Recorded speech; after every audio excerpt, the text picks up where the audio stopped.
Quite recently, the president of China was in the Caribbean. He had a checkbook.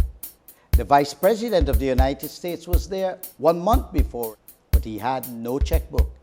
He left it in Washington, D.C. Today on Carib Nation, we will be discussing China in the Caribbean.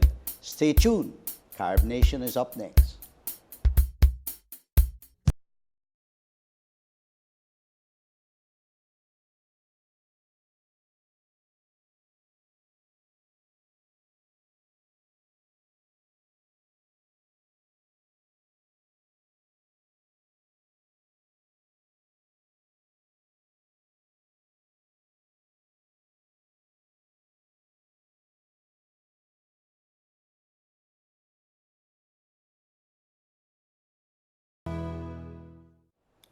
Today on Carib Nation, we will be discussing China in the Caribbean.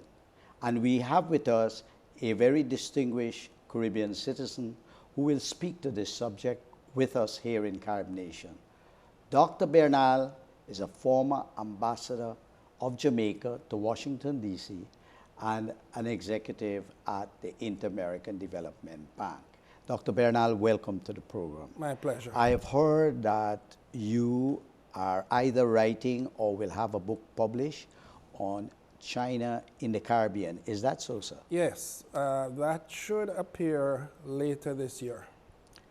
What is it that is so new about China being in the Caribbean, considering the fact that Chinese have been there since indentureship? Chinese people have been in the Caribbean for centuries. However, the relationship between China and Caribbean states has considerably deepened and expanded in the last decade. And that is a reflection of China's growing world role and its expansion of its economy. It is expanding its relationship with the Caribbean for a number of reasons. One is political. The dispute between Taiwan, which claims to represent China, and the People's Republic of China, competing for diplomatic recognition in Caribbean and Central American countries. That has motivated China to increase its development assistance in the region and to expand its diplomatic engagement. Secondly, China's economy is growing rapidly, and it is now looking for sources of raw material, export markets, and investment outlets. And thirdly, as China becomes a global power, it begins to feel the necessity to have a presence throughout the globe, both diplomatic and economic. But the Caribbean is fundamentally, in more ways than one, a tourist sector-oriented economy. What would China be interested in? Because the raw materials, except for Guyana and Suriname, are in Africa and other parts of the world. Well, the Caribbean has considerable untapped resources. For example, agricultural land and forestry and offshore fishing in Guyana, Suriname, Belize. There are also some mineral deposits, bauxite in Jamaica and Guyana and some in Suriname. There is natural gas in Trinidad. So there are quite a lot of raw materials which China would be interested in. In addition to that, China will be the largest source of tourists in 2020. And while they are traveling primarily in Asia and to a lesser extent in Europe, it won't be long before their appetite for travel expands to take in the entire globe. It's a significant opportunity for the Caribbean. Well, I'm aware that in Japan, Bob Marley and reggae is very, very popular. It's widespread. So I wouldn't be surprised if in China, Caribbean culture, which is quite dynamic, would catch on and might attract tourists. So you do have a point there. At least 50,000 Japanese travel to the Caribbean each Exactly. year. And the travel distance is not much longer from China. Exactly. I think it's a matter of raising the profile of the Caribbean. This has happened, as you know, across the world because of our music such as reggae and carnival in Calypso. Trinidad and so on. But the Olympics and the performance of Caribbean athletes there raised the profile. What is needed at this time is a sustained campaign to market the Caribbean as a destination, to introduce that destination to to Chinese travelers so that they begin to look beyond Asian countries as destinations for tourism. Well, you know, last year, Carib Nation, myself and Larry Sinders, we were down at the Caribbean Tourism Conference in Ocho Rios. There was not one word spoken about what you're talking about. So it seems to me that a person like yourself and the book that is coming out, and whenever you do speaking tours and so forth, and your influence in the Caribbean, this is something that should be supported. I have been speaking about this for a number of years and encouraging the engagement with China, because China presents several important opportunities for the Caribbean. We have already discussed the fact that tourism is a major opportunity, and I believe that once Chinese tourists begin to travel to the Caribbean, it won't be long before there's private Chinese investment in the hotel industry and Chinese airlines linking the Caribbean. But in addition to that, it's a vast, rapidly growing market for just about everything that can be produced in the Caribbean. At the moment, the Caribbean is importing a lot more from China than it is exporting. And indeed, the trade deficit is growing with China. But that is because there are so many untapped opportunities. At the moment, the exports from the region are concentrated in bauxite, asphalt, some food and agriculture products. But I believe that in the future, our exports can involve services, can even involve some manufactured goods, particularly our high-end products in rum, coffee, etc. I believe entertainment is a major opportunity as well. And we should be looking at China not only as a source of development assistance, to borrow from or to get grants and technical assistance, but as a major source of foreign investment. Because China, which up to now had been merely a recipient of foreign investment, is now becoming a major source, particularly for emerging markets. We should be looking at attracting direct private investment from China across all the sectors. Now, I was in the Caribbean recently, and there are some fears that were expressed that because of the nature of the Chinese economic model, you have a communist party that is centralized, and you have a kind of form of state capitalism with Chinese kind of government-sponsored companies that are competitive, investing, and so forth. And that through the embassy, they are helping Chinese businesses in the various countries, which gives a disadvantage to local entrepreneurs. And number two, that when the Chinese come to do a project like the $3 billion project in Trinidad, or the multi-billion dollars in Bahamas, or in Antigua, or in Dominica, be it a school, a hospital, or a stadium, or the performing arts, that they bring their workers. In other words, Caribbean people are now getting to work. So at two levels, the entrepreneurs are saying, we are in trouble, and the workers are saying, we are in trouble. There are 3 points to be answered in that question. It's a multiple warhead question. The first is that the Chinese economy consists of a range of enterprises. Some are purely state enterprises at one end of the spectrum, and at the other end you have purely private sector firms. What is important is when engaging with China on any economic activity, whether trade or investment, the state is working very closely with the firms, whether they are state enterprises or private enterprises.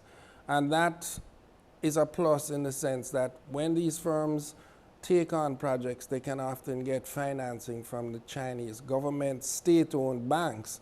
And that's why the Chinese have been able to win a number of contracts for construction in the region. The question of the relationship with local enterprise. We're living in a globalized world, and we are exposed to competition not only from China, but from Brazil, India, the US, Canada, everywhere. And our firms have to become internationally competitive. I don't see the Chinese firms as any more intrusive or threatening than a U.S. multinational corporation or a state-owned enterprise from Brazil. I believe that where we need to go is in the direction of joint ventures, strategic corporate alliances, so that our firms share. And I don't want to pose it merely as a competition between foreign firms and local firms, but to see it as a synergy. And the third very problematic issue which you mentioned, and it's not confined to the Caribbean, it's an issue wherever the Chinese government has provided development assistance, particularly in construction projects, that there has been an issue of Chinese workers and professionals displacing or taking opportunities which local architects, engineers, contractors, and workers feel should rightly be theirs. It is a delicate trade-off which governments have to make a decision on a case-by-case basis, in that along with the development assistance, sometimes grants, come the fact that if you're going to benefit from these transfers of resources, the parcel of that is to have Chinese workers. We have to work out some kind of blend where, as in the case of Jamaica, the project involves both Jamaican workers and Chinese workers. There is an additional issue which is beginning to be contentious. It has happened in Africa, it has happened, I think, in Antigua, where after Chinese workers have completed the project, some have chosen to stay on and enter into trade. And local traders feel that because they have connections in China, because they're familiar with the Chinese system, and because they're fluent in Mandarin, that they have a comparative advantage in trading. And locals have often felt that they are taking over part of the retail trade, which was traditionally locally controlled. As a kind of a last reflection, I know you've been in the diplomatic world too. The Caribbean definitely is not a strategic area for the United States, but our traditional allies have been Europe, Canada, and the US. And then in recent times, especially last 2 decades, we have awakened to the continent with Brazil and Venezuela playing important roles in developing relations. How do you, and of course Cuba, which we were told not to have relationship with, but we were bold and brave enough to continue to have relations with Cuba, precisely because it benefited us with a lot of aid in education and health in particular. How would you insert China in this constellation as a new dimension, as replacing old players? How do you see it? I think you put your finger on a very important issue, which is how do we rebalance our external relations so as to retain our traditional allies and friends, and to incorporate and raise the profile of newer countries where we have had a less developed and less intense diplomatic relationship. I think this is imperative because you can see that the world is changing not only in geopolitical constellation, but also in the distribution of economic power. The growth sectors of the global economy are now in the south: Brazil, India, China, Asia as a whole. So that I think a rebalancing is essential. What this is going to require is a more comprehensive view of the world, in which we are engaging in a way we have been accustomed to since our independence, with traditional allies like the US, Canada, Europe, but also learning how to engage with countries that we don't know enough about. India and China being very good examples. These are ancient civilizations. You cannot execute your diplomatic relations with those countries in the same way in which you have done with Western countries, because there's a different history, a different culture. Particularly in China, you're dealing with a system which is largely state control. You have to learn how to trade, how to work with that system. I think this is an important challenge, but I think it's one which is imperative for us to undertake and to master quickly. Well, Dr. Bernal, Ambassador Bernal, you always, on Carib Nation, provide us with some in-depth insight. And I'm very pleased that even though you've been absorbed with other internal issues in the Caribbean at IDB and when you went back home or when you were ambassador here, that you are now using that intellectual wealth to look at the relations with China. I look forward to receiving your book, for us having you back on Carib Nation, and for you to come to the University of District of Columbia to speak to some of the classrooms about China in the Caribbean and your thoughts about China on the whole. So I'd like to thank you very much for being here. Thank you for the opportunity to share some views on an issue which I think is very pertinent at this time and very important. I will be pleased to respond to all of the above invitations when the appropriate time presents itself. Thank you very much. Well, this is the end of the first segment of China in the Caribbean. In the second segment, we will be speaking to Dr. Tahari Jackson, who is a professor here at the University of District of Columbia and has just returned from China. Stay tuned. Carib Nation will be back.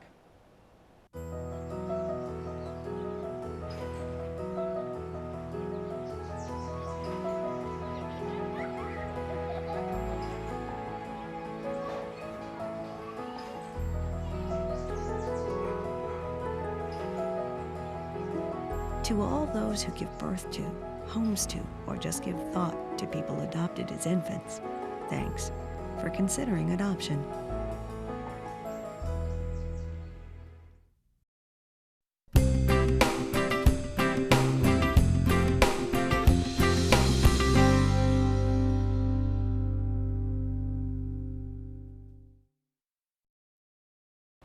Welcome back to Carib Nation.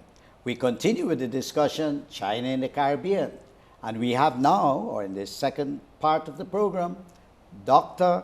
Tahari Jackson, a professor at the University of the District of Columbia. Dr. Jackson, you recently went to China and you are an educator, a graduate of Harvard University, and you teach here at UDC. Yes. You went on a Fulbright scholarship? Yes. For how much time, and what did you do there? Well, as part of the Fulbright Hays Seminars Abroad program for professors, I traveled to China for 5 weeks with 15 additional professors from across the nation and a scholar escort who was fluent in Mandarin and who was well versed in Chinese culture. We visited 5 cities for 1 week each. We went to Beijing, Xi'an, Chongqing, Shanghai, and we ended in Hong Kong. And during that time, one of our only tasks was to steep ourselves in Chinese culture, and in particular to pay attention to those portions of Chinese culture that were most relevant to what we do. Now, when you went to China first, as a person, was it your first time? Yes, my first What visit. was the first thing that impacted you about China? Oh, What hit you on the head? Let's see. Well, as soon as I got there, one of the first things I realized is that we, as I think a globe, and especially as a democratic country, have a view of China as being very oppressive because it is a communist country. It is actually a communist country, absolutely, but it's also quite communalist, and you don't gather the sense that people are being repressed. As a matter of fact, you gather the sense that people are standing in solidarity. And I can give you an example from education, for example. I am a professor of education and I teach teachers. And in our context here in the United States, we have legislation that's called No Child Left Behind, where we sort of reward schools that perform well and make adequate yearly progress, and we sort of punish, if you will, in a very punitive way, schools that are failing or schools that don't do well. In China, because they see themselves as a part of a new China, a growing China, a robust China, and a successful China, schools actually help one another. So if a district has a school system, a set of schools where one is failing and one is progressing, the school that is progressing will actually adopt a sister school and help that school perform better. So when you see that, and when you see that on the ground, and when you see that children are thriving in that model, it's really inspiring, and it's quite the antithesis of what people think of China to be. Now, as educators, you are aware that presently global education is now a must. I would say local, as I like to say. What is global is local, what is global is local. You just heard the views expressed about China in the Caribbean. Yes. what kind of lessons can we draw with what you have been able to capture about the educational system in China that might be different from the Caribbean, which is more English, American, British oriented? And what can we learn from it? And what would be the differences like? Well, one thing that's interesting writ large is that when we visited the Ministry of Education, one of the top officials there told us that we want to learn from you, meaning you, the United States, you, the world. So China has a very specific type of humility about it when it comes to being educated across the world. For example, it is the #1 supplier of international students abroad. Last year, 1.4 million students went abroad, and 1 million of those students returned. So China really has an interest, specifically with regard to higher education, in learning from other countries. What do other countries do? What do those models look like? So I think as long as China sort of exemplifies an openness to learn from other countries, I think that's actually a great model to follow as well. One thing that's also very interesting about the Chinese education system is that I have a phrase that sort of describes two islands that are setting their clocks against one another. And so we look Setting their clocks against one another. Yes, and in very interesting ways. We look to China because they're very high performing on an international test called the PISA test. And Shanghai actually a few years ago outscored everyone else in the world on this test. And so we look to China, and specifically Shanghai, to understand more about accountability and testing and standardization of curriculum and that sort of thing. Whereas China understands that they're educating in a way that students are not creative, they're not innovative. They take a test called Gaokao, and that's largely regurgitation, based on having learned from rote memorization. So China then send students here, and they look to our pedagogies because we do a better job at critical thinking, at problem solving, at teaching people to form and defend and debate their own opinions, as opposed to learning what's in a textbook and sort of spitting it back out in a very regurgitative way. So it's interesting how China sees our education system, specifically in higher education, as exemplary, whereas we in many ways see their education system, K through 12 primarily, as exemplary. And it's interesting, the interplay between what we're chasing, so to speak. Are there a lot of students from the international community, the Caribbean, Africa, going to study in China? Did you observe that? And are there a lot of Americans going to study in China, and vice versa? Can you tell us about that exchange flow? Yes. That is occurring? Yes, there are. And in fact, last year to China from the US were at least 24,000 students who were doing a variety of things. They were coming for study abroad, they were coming for study exchange, or they were coming to study China in China. There's many programs that will help you do that. China, as I said earlier, is the largest exporter of students abroad. So there is definitely an outflow of students and a bit of what's called global brain drain, where about 400,000 of those students annually don't return. But that who leave China do not return. Yes, of the 1.4 million, that 0.4 million does not return to China. Let me hear 1.4 million Chinese students leave China?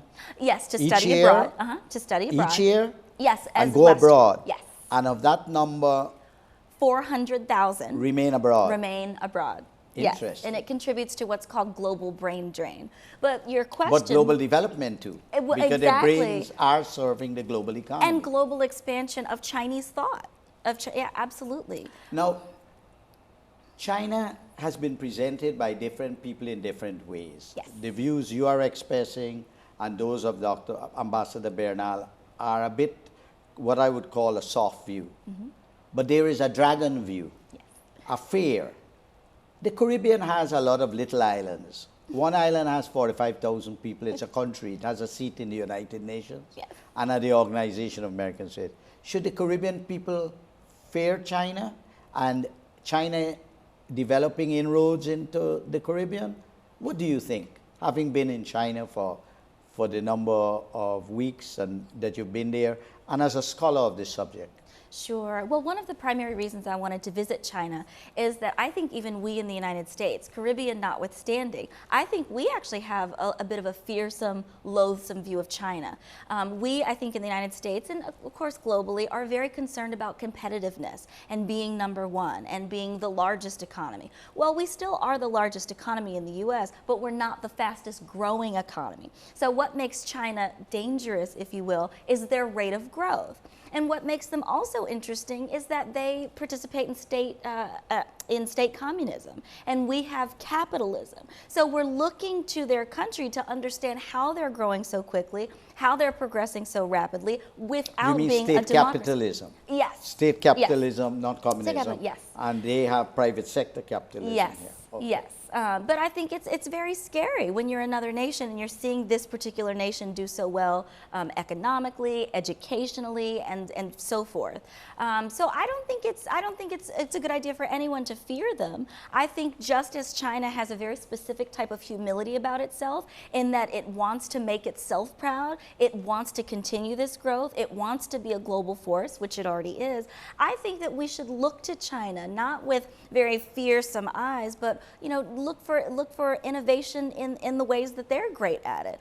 For example, I'll take you back to education. I'm a teacher of teachers. I'm a teacher educator. And in addition to sending those 1.4 million students abroad each year to study, they also send a good number of teachers abroad to study in Europe, to study different ways of teaching in Africa and all other parts of the world. And so I think it's wonderful that they invest so much in the professional development and the training of teachers, because that's not something that we necessarily do well in the United States. So regardless of what type of government they have or how quickly or rapidly their economy is growing, they have much to teach us in the way of education and in other sectors as well.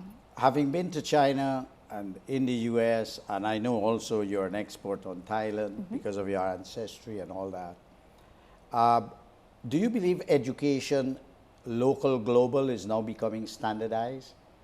That we have to learn about each other's culture and diversity and educational system, because somehow in globalization, the world is having common standards. Is that what is happening? Well, I think the world is growing smaller every day. With the inception of the internet and social media and just the ability to communicate cross-globally, I think that the world has become very small. And I also think that it behooves all of us to know about the world in which we live. I think we can no longer live in a place or a time where we can just in the United States focus on the United States. Again, we've sort of lost our footing with regard to economic growth. We stand to lose our footing in terms of other areas of development if we don't become more open. Borders are shrinking, if not non-existent, because of transnational migration of people and workers and intellectuals. As you mentioned earlier, people are being educated in multiple countries and they're learning to contribute in multiple countries as people work from home on the internet. So I think that this sort of cosmopolitan citizenship must necessarily be reflected in a cosmopolitan curriculum. We may have the Common Core standards here in the United States, but I also think we need to have sort of a global core of things that we know about the world, because the world is closing in on us, so to speak. Well, thank you very much, Dr. Jackson. That is a tremendous insight, and it complements enormously what Ambassador Bernal was reflecting on about China in the Caribbean. We look forward to continue speaking to you about China, as our program will deal with many other aspects, culture, music, and so on and so forth in the future. I am Paul, Nehru, Tennessee, for Carib Nation.